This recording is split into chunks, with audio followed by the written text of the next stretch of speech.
Meus amados, este é o 10º milagre de Jesus que nós estamos trazendo aqui para os irmãos. Eu digo 10º, não na ordem em que Jesus realizou, mas na ordem que nós estamos meditando aqui com os irmãos. É a 10ª mensagem sobre os milagres de Jesus. Este é o último milagre que Jesus realizou, o último milagre público, registrado no Evangelho de João. E para muitos este é o mais importante dos milagres realizados por Jesus. É tanto que o relato é bem longo, e nós temos lido aqui a partir do verso 38, mas essa história começa no primeiro versículo desse capítulo 11, e nós queremos passar por toda essa história na mensagem dessa noite, dando ênfase especial a essa parte final do milagre realizado por Jesus. E aqui, meus amados irmãos, esse milagre realizado por Jesus, ele alcançou ao menos 2 propósitos. O final do texto que lemos nos diz que muitos dos judeus creram em Jesus. Esse foi um dos propósitos que esse milagre alcançou. Muitos dos que viram, creram. Mas o texto também nos diz que outros foram ter com os judeus e contaram o que Jesus havia realizado, e isso inflamou ainda mais a fúria dos líderes religiosos de Israel. Então esse foi o outro propósito alcançado, outro feito decorrente deste milagre da ressurreição de Lázaro. Observe que o mesmo milagre, ele produziu fé em uns e fúria em outros. Se a gente continuar lendo o relato de João, nós vamos observar um pouco mais adiante que os judeus ficaram tão enfurecidos com Jesus que eles procuraram matar não só Jesus, mas também Lázaro, para que Lázaro não pudesse propagar aquilo que Jesus fez, até porque não precisava Lázaro nem abrir a boca. O fato de estar vivo, o fato de Lázaro estar vivo, era uma prova inequívoca do poder de Deus e de que Jesus é Deus. Portanto, os inimigos de Jesus, eles queriam calar não só Jesus, mas também a Lázaro. Observe que enquanto uns creram, outros se enfureceram ainda mais. E observe, meus amados irmãos, que Jesus, ele tinha uma relação toda especial. Esse texto nos diz que Jesus amava Lázaro, Marta e Maria. Jesus amava aquela família, Jesus era recebido por aquela família, aqueles 3 irmãos. Jesus frequentava a casa de Lázaro, Marta e de Maria. Ele tinha uma intimidade, ele tinha uma relação próxima, uma amizade, uma comunhão mais íntima com aquela família, com aqueles irmãos. E ao mesmo tempo, irmãos, quando nós nos deparamos com esse relato, nós vemos que aquela família, ela está passando por uma crise. Qual é a crise? Lázaro está doente. A mensagem que chegou para Jesus, o recado que foi dado a Jesus foi esse: está enfermo aquele a quem amas. E observe, meus amados, que isso aqui nos ensina uma verdade importante, e que nós precisamos meditar nessa verdade, para que nos ajude a viver a nossa fé e a desenvolver a nossa caminhada cristã aqui nesse mundo, porque Jesus certa vez disse que neste mundo nós passaríamos por aflições. O apóstolo Paulo, em uma de suas cartas, nos diz que todos aqueles quantos quiserem viver piedosamente em Cristo Jesus serão perseguidos. E o que nós precisamos entender, meus amados irmãos, é que o fato de sermos achegados a Jesus, Jesus era amigo daquela família, mas Jesus também é nosso amigo. A gente gosta tanto de cantar, achei um bom amigo. A gente gosta tanto de cantar, quão bondoso amigo é Cristo. E o próprio Jesus disse: se vocês fizerem o que eu mando, serão meus amigos. E o fato de sermos amigos de Jesus, de estarmos próximos de Jesus, não nos isenta das crises, não nos isenta da enfermidade, dos problemas e até mesmo da morte. Observe, amados, que as crises, elas são inevitáveis.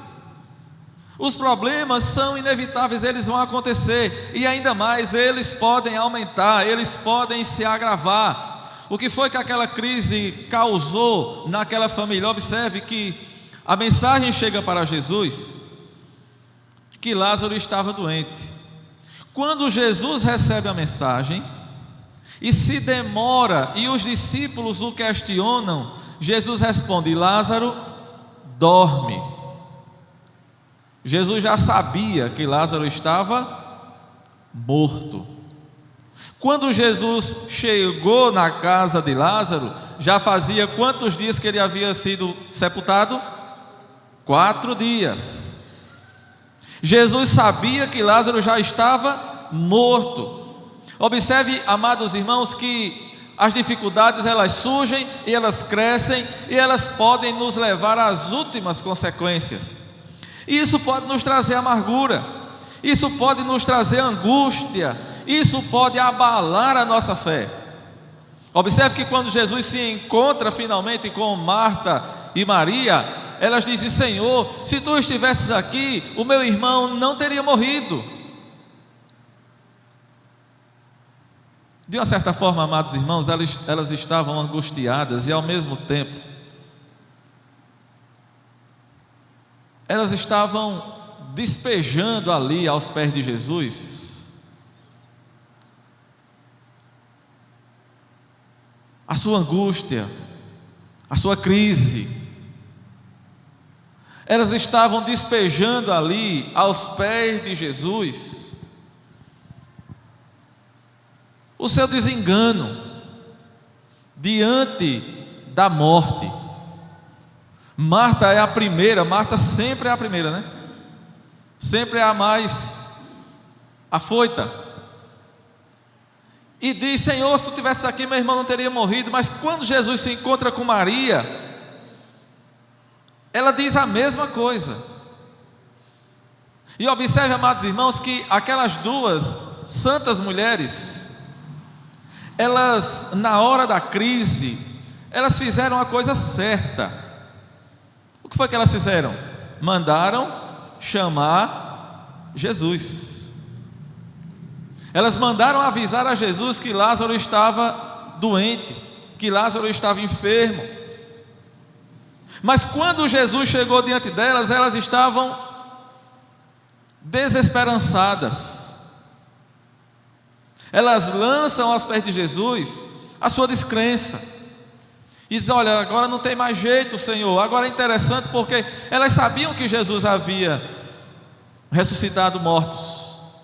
Elas sabiam que Jesus havia curado enfermos de longe. E é interessante, irmãos, observe que elas mandaram chamar Jesus. Vem logo, Senhor, porque aquele a quem tu amas está doente. Mas Jesus não tinha poder para curá-lo de longe. Ele já tinha feito isso. Jesus já havia curado outros sem nem ir, sem nem vê-los, sem encostar neles a mão, sem tocá-los. Mas a grande questão, meus amados irmãos, é que, como Jesus diz aos seus discípulos, esta enfermidade de Lázaro é para que seja manifesta a glória de Deus. Aquela família estava passando por uma tribulação, e por alguns instantes elas se desesperançaram. Veja que quando Jesus manda tirar a pedra, Marta diz algo a Jesus: Senhor, adianta, não tem mais jeito, Senhor, já cheira mal, é inútil, para que mexer nisso mais, Senhor? Para que isso? Não tem mais o que fazer. Já faz 4 dias que ele morreu. E era, irmãos, era e é, aos olhos humanos, impossível. É impossível alguém morto há 4 dias. Você pode imaginar isso? Você pode imaginar o que significa alguém que foi morto e enterrado, e depois de 4 dias alguém chegar e dizer assim: abre a cova e tira o morto lá de dentro. Imagine, irmãos, a aflição de Marta quando ela disse: Senhor, não faça isso, não adianta mais, já tem 4 dias que ele está morto. Aquela desesperança, aquela tristeza, porque observe, amados, Marta e Maria estavam lidando com toda aquela situação, se não fosse a morte do irmão, mas elas também precisam lidar com o sentimento em relação a Jesus, porque elas acreditavam que Jesus podia vir curar o seu irmão, por isso mandaram chamá-lo, mas Jesus demorou. E quem sabe elas ficaram pensando: mas por que ele demorou? Se bem que mesmo que Jesus tivesse vindo na hora que recebeu a notícia, ele já teria encontrado Lázaro morto do mesmo jeito. Porque quando a notícia chegou para Jesus, Lázaro já estava morto. Quando o mensageiro saiu, Lázaro ainda estava vivo, mas é bem provável que ele tenha morrido no mesmo dia, porque era longe e o mensageiro ia a pé, durava aí 1 dia ou mais a viagem. Mas o fato é que quando Jesus recebeu a notícia, Jesus disse: Lázaro já dorme, mas nós vamos despertá-lo. De qualquer forma, Jesus chegaria após a morte de Lázaro, mas elas não entenderam isso. E embora tivessem a esperança e acreditassem que Jesus seria o único que poderia resolver aquela situação, se Lázaro ainda estivesse vivo, por algum instante parece que elas esqueceram que Jesus tinha poder até para ressuscitar mortos. Irmãos, vamos refletir um pouquinho aqui, porque muitas vezes nós parece que nos esquecemos do poder de Jesus. Muitas vezes parece que nos esquecemos do que Jesus já fez, do que Ele continua fazendo e do que Ele ainda vai fazer. Embora em algum instante Marta vai dizer assim: Senhor, eu sei que Ele há de ressuscitar no último dia. E em algum instante Marta também disse a Jesus: Senhor, eu sei que tudo quanto tu pedires ao Pai, Ele vai conceder.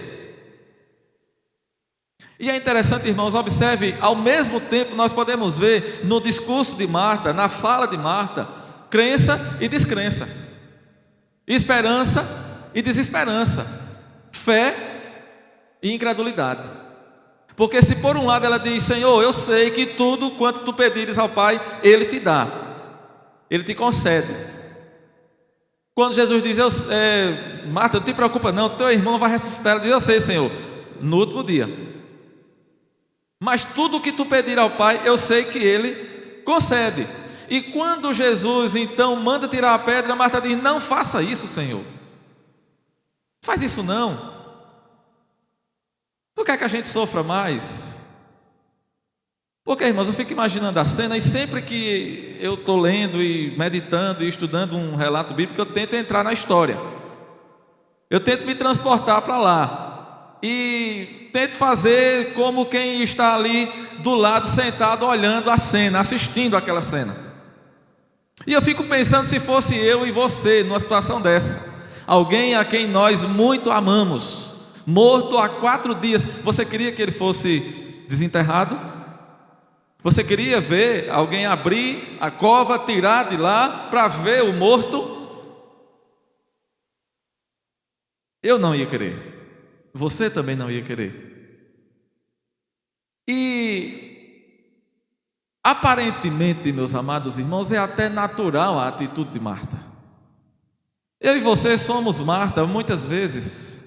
Eu e você somos como tantos outros Marta, Pedro, Tomé, que crê e descrê ao mesmo tempo. E é interessante, irmãos, porque esse relato aqui, eu toquei no nome de Tomé, mas nesse relato aqui, a gente vê que Tomé não era aquele incrédulo tão grande como a gente muitas vezes interpreta, porque ele disse: se eu não ver, eu não creio, se eu não tocar, eu não creio. Observe que quando Jesus foi chamado, Betânia estava na região da Judeia, e Jesus já tinha saído de lá fazia pouco tempo, porque eles queriam matá-lo. Estavam procurando matá-lo, e ele saiu porque ainda não era a hora. Não é que Jesus saiu fugindo, é porque não era a hora ainda. Mas quando mandam chamá-lo, os próprios discípulos dizem: Senhor, tu estás sabendo, né, Senhor, que a coisa lá está feia. Observe o versículo 7: vamos outra vez para a Judeia. Foi o que Jesus disse aos discípulos. E olha a resposta dos discípulos no verso 8: Mestre, ainda agora os judeus procuravam apedrejar-te, e voltas para lá? Veja o diálogo. Quando a gente chega no verso 16, aí o texto diz: Tomé, chamado Dídimo, disse aos condiscípulos, ou seja, aos outros discípulos: vamos também nós para morrermos com ele. Veja, irmãos, Tomé, Marta, Pedro são a figura de cada um de nós que estamos aqui nessa noite. Nós somos volúveis, somos voláteis, nós somos muito inconstantes muitas vezes. Quantas e quantas vezes nós perdemos a fé, a esperança tão facilmente. Num momento como esse, Tomé diz: vamos morrer com ele. Tomé não era tão incrédulo assim. Os discípulos que disseram: se for preciso, Senhor, a gente morre contigo, porque todo mundo foi aqui também, né? Tomé disse: vamos morrer com ele, e todo mundo foi. Mas depois os discípulos disseram assim também a Jesus: ó Senhor, se for preciso, nós morreremos contigo. E na hora que Jesus foi preso e levado, os discípulos fugiram todos. Quando a coisa apertou para o lado de Pedro, Pedro simplesmente negou Jesus. E agora nós encontramos Marta, que ao mesmo tempo em que ela diz acreditar no poder de Jesus, ao mesmo tempo em que ela diz acreditar que tudo quanto ela pedir a Deus, Ele concede, ela diz: Senhor, não adianta, não tem mais jeito, deixa quieto, deixa para lá, deixa isso para lá, Senhor. Mas observe, meus amados irmãos, que Jesus, ele tem um objetivo. Jesus não está ali à toa. Jesus está ali, meus amados irmãos, para cumprir um propósito divino. Jesus está ali porque o nome de Deus será glorificado. E quando nós pensamos nisso, meus amados irmãos, ao mesmo tempo nós podemos meditar, refletir sobre nós mesmos. Você deve estar lembrado que nós falamos recentemente aqui qual é a finalidade principal do homem. A minha e a sua finalidade, a finalidade do ser humano é glorificar a Deus. Por que é que nós estamos aqui reunidos nesta noite em culto? Porque nós queremos glorificar a Deus.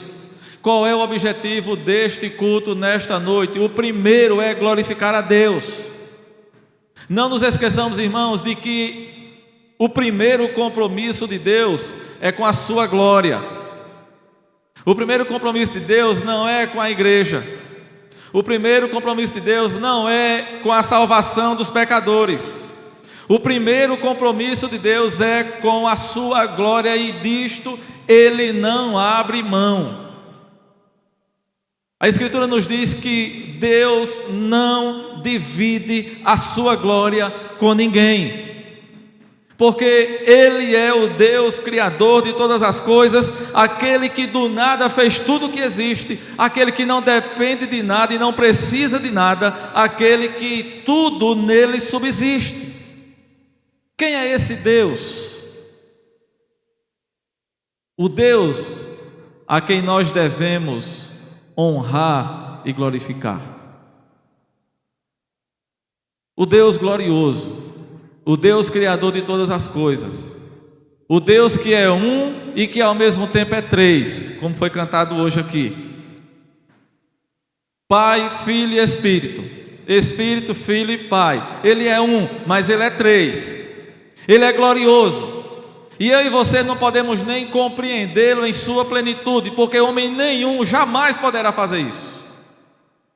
A Escritura nos diz que o homem não pode nem ver a Deus em seu estado de pecado. A Escritura nos diz que nós não podemos vê-lo. Aquele que vê a Deus morre. É esse o Deus que deve ser glorificado, a quem nós estamos hoje aqui nessa noite para adorar. Irmãos, nós não estamos aqui na presença simplesmente de homens, não estamos aqui simplesmente na presença uns dos outros, estamos aqui diante dos elementos dos quais daqui a alguns instantes nós estaremos nos apropriando na mesa do Senhor. Mas não é porque hoje é culto de ceia que o culto é mais santo. É importante que nós entendamos o que significa a santidade do culto e o porquê que o culto é santo. Por que este lugar é santo? Por que nós devemos ser santos? Porque o Deus a quem nós estamos para adorar é santo. O lugar onde nós estamos, o que nós estamos fazendo aqui, meus amados irmãos, ainda mais hoje diante dessa mesa, com estes elementos, o corpo e o sangue do Senhor Jesus, é isso que eles nos lembram. Lembra-se do culto no Antigo Testamento. Estava lá no templo, o lugar santo dos santos. Dentro deste ambiente chamado Santo dos Santos estava a Arca da Aliança. A Arca da Aliança representava Deus. O povo concebia a presença de Deus mediante a arca. O povo entendia que Deus estava no templo, que Deus estava em Jerusalém, que Deus estava ali no Monte Sião, que Deus estava em Israel, porque a arca estava lá. E aquela arca representava a aliança de Deus com o seu povo, e a presença de Deus era a arca da aliança.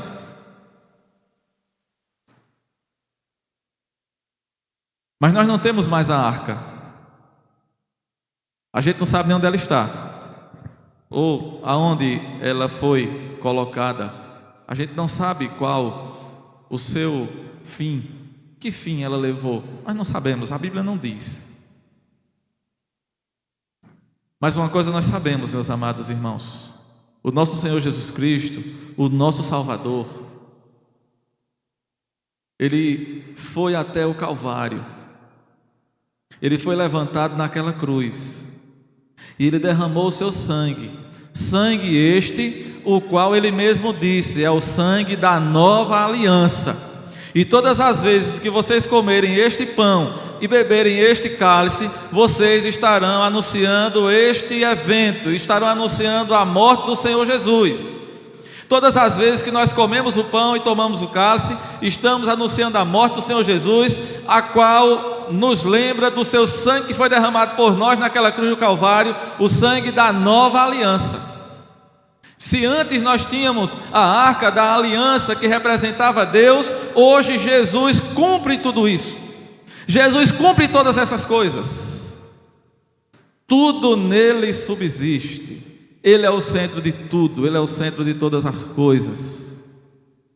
E é nele, é por Ele e é para Ele que nós estamos aqui nessa noite. Porque Ele derramou o seu sangue por nós, meus amados irmãos, e este é o sangue da aliança de Deus com o seu povo, o sangue da nova aliança. Portanto, meus amados, é a este Deus, o Deus Filho, que derramou o seu sangue, o Deus Filho que deu a sua vida por nós e derramou o seu sangue para remir os nossos pecados. É este Deus a quem nós adoramos. É o Deus Pai, Criador de todas as coisas, mas ao mesmo tempo, observe que nós não podemos compreender isso, porque ao mesmo tempo, a Bíblia nos diz que sem Jesus nada do que foi feito se fez. Mas a Bíblia também nos diz que o Espírito de Deus estava sobre tudo. O Deus Trino é o Deus a quem a igreja do Senhor Jesus adora. Nós não adoramos três deuses, nós adoramos um Deus, que é três, mas é um. O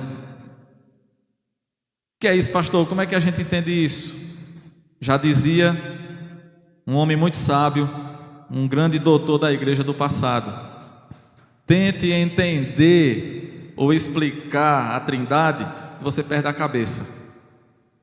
Agora tente negá-la, que você perde a sua alma.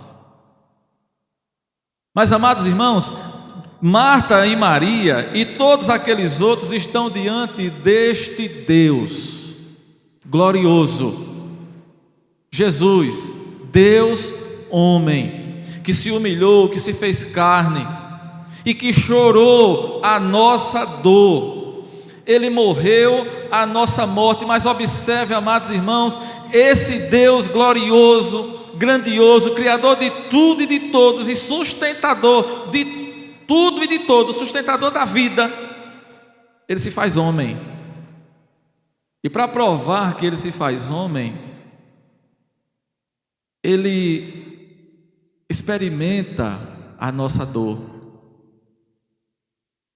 Ele passa por tudo o que eu e você passamos. Ele sente fome, ele sente sede, ele fica cansado, ele precisa dormir, ele chora.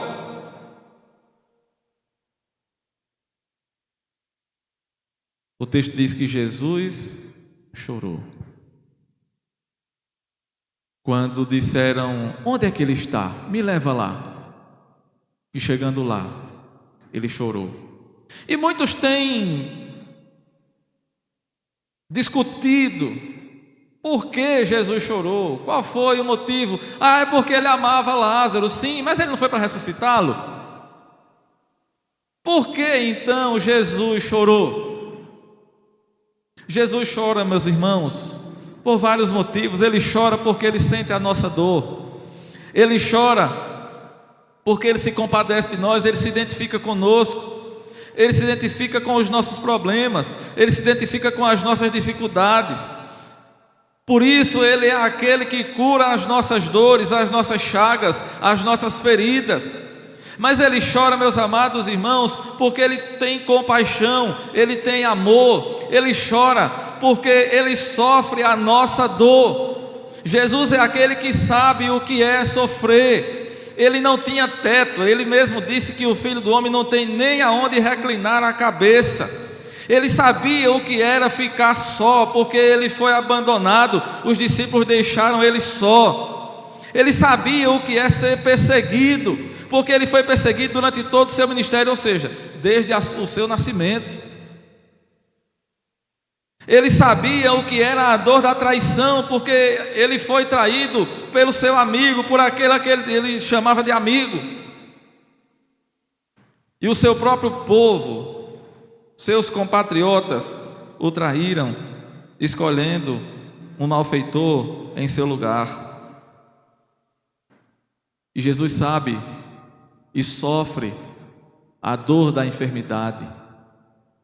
Mas pastor, a Bíblia não diz em nenhum momento que Jesus ficou doente. A Bíblia não fala nem de uma dor de cabeça de Jesus, né? A gente vai ver a sogra de Pedro doente e outras pessoas mais. Mas a Bíblia nos diz, meus amados irmãos, que Ele carregou sobre si as nossas dores e as nossas enfermidades.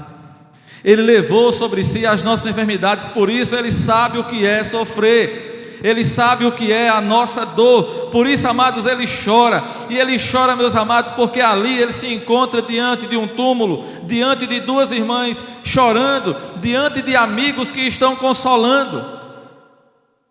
E ali Ele pode contemplar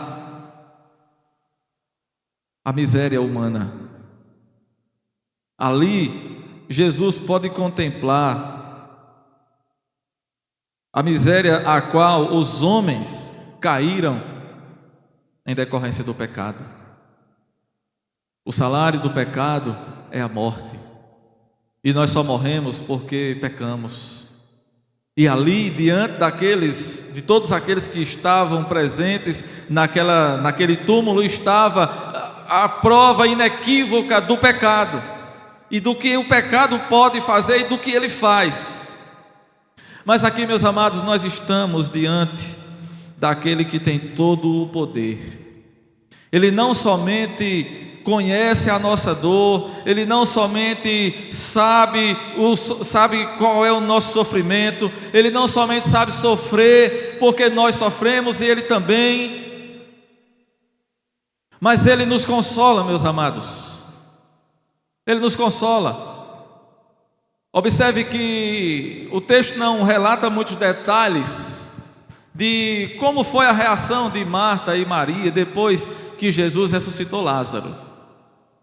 Mas o texto vai dizer um pouquinho mais na frente, nesse mesmo evangelho, que Maria foi lá derramar aquele unguento nos pés de Jesus e chorar. Por que ela foi fazer isso?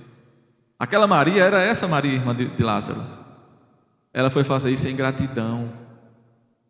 Ela foi fazer isso por amor a Jesus, porque Jesus foi aquele que se compadeceu com a sua dor. Jesus foi aquele que se compadeceu com a morte do seu irmão, com a miséria, com o seu sofrimento.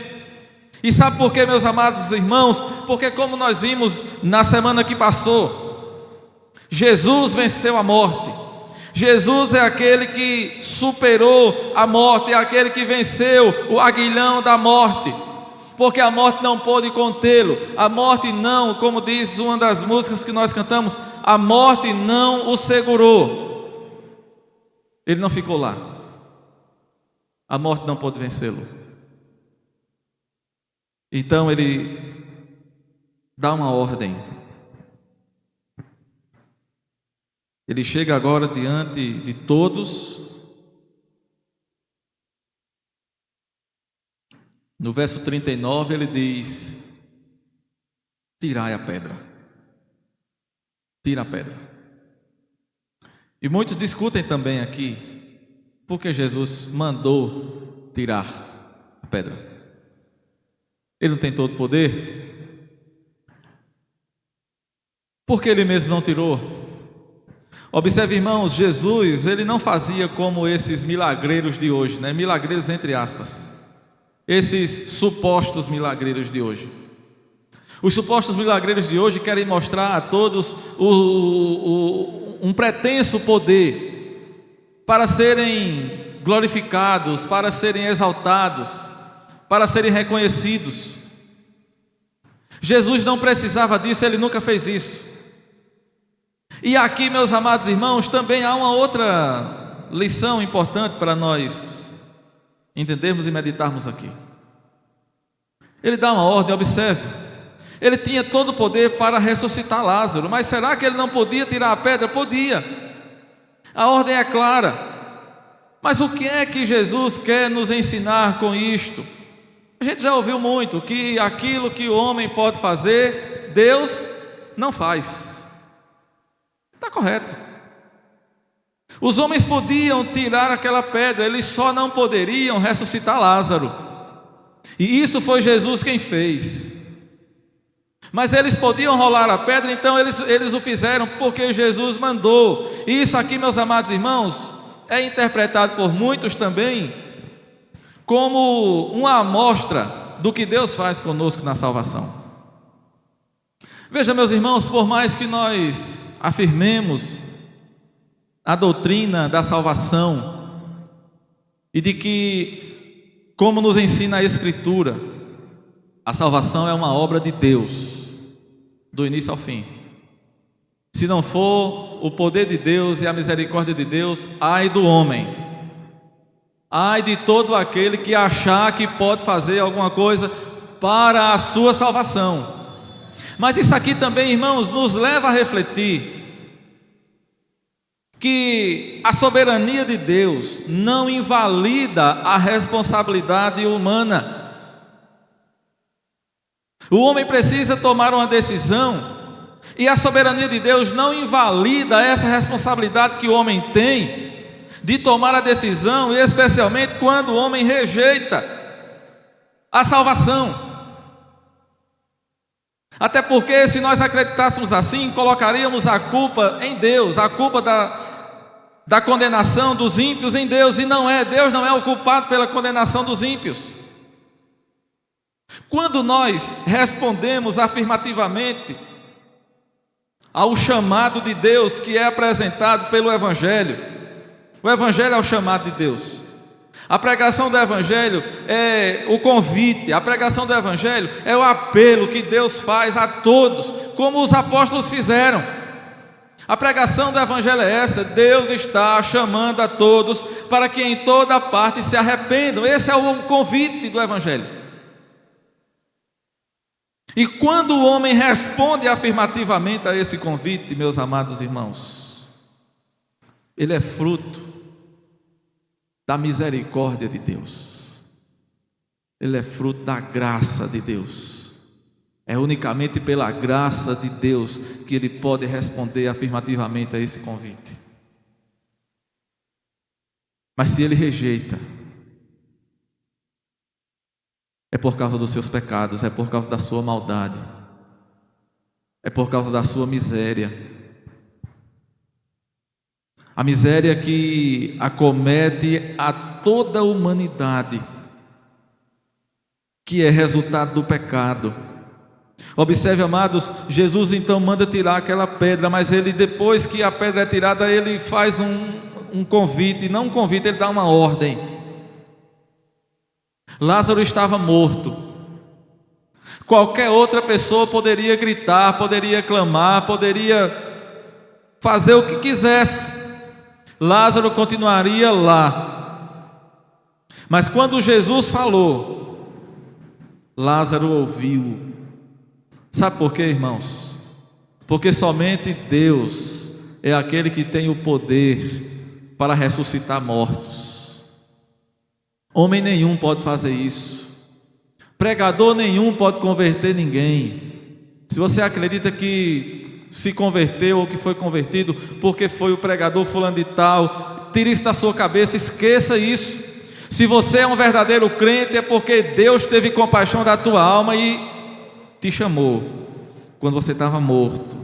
Lembre-se do que diz a Escritura: Ele nos deu vida quando nós estávamos mortos em nossos delitos e pecados. Foi Ele que chamou, e por isso que você ouviu. O pregador fala para o ouvido carnal, o ouvido humano, mas o Espírito é quem leva essa mensagem ao ouvido espiritual. A pregação do Evangelho, irmãos, ela tem esses dois aspectos. Para muitos é só um homem falando, para outros é o Espírito levando ao coração. Para muitos ela só fica no ouvido humano, mas para outros ela entra, penetra o mais profundo do ser e transforma essa vida. Assim como Jesus transformou a vida de Lázaro, assim como Jesus tirou Lázaro da morte e o trouxe para a vida. A palavra de Deus faz isso, porque é o Espírito o agente dessa salvação. A Escritura nos diz que quem convence o pecador não é o homem, é o Espírito. É o Espírito que convence você do pecado, da justiça e do juízo. Mas como é que ele faz isso? Pela pregação do Evangelho. E por isso, irmãos, está a importância de que a pregação do Evangelho esteja no poder do Espírito. Daí a importância de que a igreja ore pelo pregador, de que a igreja esteja orando por aquele que está transmitindo a mensagem, porque a mensagem não é dele, a mensagem é de Deus, e é necessário que o Espírito faça essa obra. Se não for o poder do Espírito, nenhum homem, nem mulher vai se converter. Nenhum. E se fizer por conta própria, essa conversão não é verdadeira e não vai durar muito tempo. Mas quando é o Espírito que faz a obra, ela é verdadeira, ela é perfeita, ela é eficaz e ela dura para a eternidade, é para todo sempre. Observe, amados, que Lázaro então ouviu a voz de Jesus. Alguns estudiosos vão dizer, alguns não, vários, muitos estudiosos vão dizer que se Jesus não tivesse dito Lázaro, vem para fora, todos os mortos teriam ressuscitado. A Bíblia não diz isso, mas Jesus tem poder para isso. Nesse momento, ele ressuscitou Lázaro, porque ele foi específico, ele disse: Lázaro, vem para fora. Hoje, ele está chamando, ele continua chamando, porque todo aquele que ainda não tem Cristo Jesus como Salvador está morto em seus delitos e pecados. E o chamado do Evangelho é esse: vem para fora, ressuscita, ouve a minha voz, a voz do Evangelho, a voz de Deus, a voz do Espírito. Ouça a voz do Espírito. Se você ainda não tem Cristo como Salvador, você precisa atender a essa voz. Não é a voz desse mortal que está aqui falando, mas é a voz do Espírito, através da pregação do Evangelho que está sendo feita nesse momento. Você precisa ouvir essa voz, você precisa atender a esse chamado e sair da morte espiritual que você está vivendo. Foi isso que aconteceu com Lázaro, e é isso que continua acontecendo. Mas, amados, concluindo aqui esta mensagem, essa mesma voz, a voz de Jesus, que é poderosa, que tem poder para ressuscitar todos os mortos que a humanidade conheceu, um dia vai voltar. Essa voz vai bradar outra vez. Quando Jesus disse a Marta: Marta, teu irmão vai ressuscitar, ela disse: sim, Senhor. Observe aí verso 24: eu sei, replicou Marta, que ele há de ressurgir na ressurreição no último dia. Aí Jesus diz: eu sou a ressurreição e a vida. Quem crê em mim, ainda que esteja morto, viverá. E todo o que vive e crê em mim não morrerá eternamente. Observe, amados irmãos, haverá um dia em que Jesus vai bradar outra vez. Ele virá do céu. A Escritura nos diz que ele vem com alarido, com som de trombeta, trazendo consigo os anjos de Deus, trazendo consigo as hostes celestiais, e ele vai chamar e todos vão ouvir.